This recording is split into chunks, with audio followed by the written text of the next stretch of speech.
मूर्तिजापूर इथं आगीचे तांडव. योगेश निंबेकर या गरिबाचं घर जळून खाक.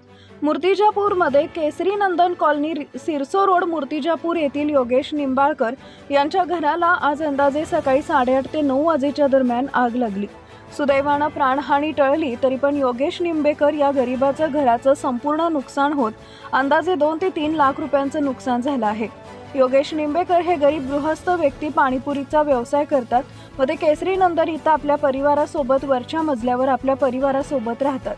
ते आज बुधवार दिनांक 11 फेब्रुवारी 2026 रोजी सकाळी अंदाजे 8 वाजता दरम्यान आपल्या मुलांना शाळेत सोडण्यासाठी गेले होते. परत घरी येऊन पाहतात तर घराजवळ लोकांची गर्दी होती व घराला आग लागली आहे. आजूबाजूचे लोक आग विझवत आहेत. हे दृश्य पाहून अक्षरशः योगेश निंबेकर यांच्या डोळ्यातून पाणी आले. आग एवढी भयानक होती की आगीमध्ये घरातील सर्वच वस्तू अक्षरशः जळून खाक झाल्या.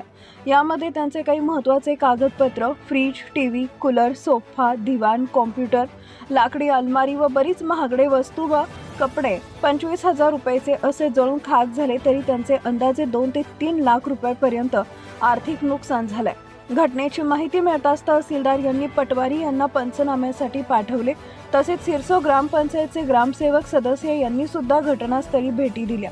अग्निशमक गाडीला फोन लावला असता गाडी आली नाही, परंतु शेजारच्या व आजूबाजूच्या लोकांनी आग विझवली.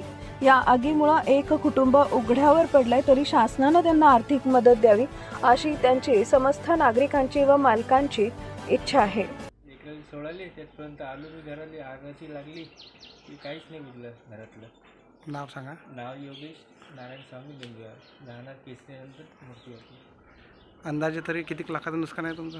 2-3 लाखाचं बरंच आहे सर. बरं बरं. काय काय जळालं? पूर्ण जळालं. टीव्ही, LCD टीव्ही आहे, आणि कपडे आहे, कॅम्प्युटर आहे, ते जळालं. मोबाईल 2 मोबाईल होते ते जळालं. बरं. कपडे वगैरे सर्व, लहान लेकरांचे कपडे बिपडे सर्व, पैसे विषय सर्व जळाले. कागदपत्र वगैरे, आधार कार्ड हे सर्व जळाले. आणि तुम्हाला आतापर्यंत म्हणजे कोणते शासनाचे कोणते अधिकारी कर्मचारी आले का इथं भेट देण्यासाठी? आता ते सर ते ग्रामपंचायतचे आले. ते ग्रामपंचायतचे आले बरोबर ते पंचनामा वगैरे करून गेले ते. बरं. तुमची काय अपेक्षा आहे, म्हणजे शासनाने तुम्हाला काय द्यायला पाहिजे?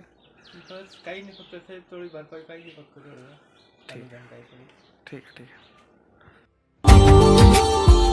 Subscribe now and press the bell icon.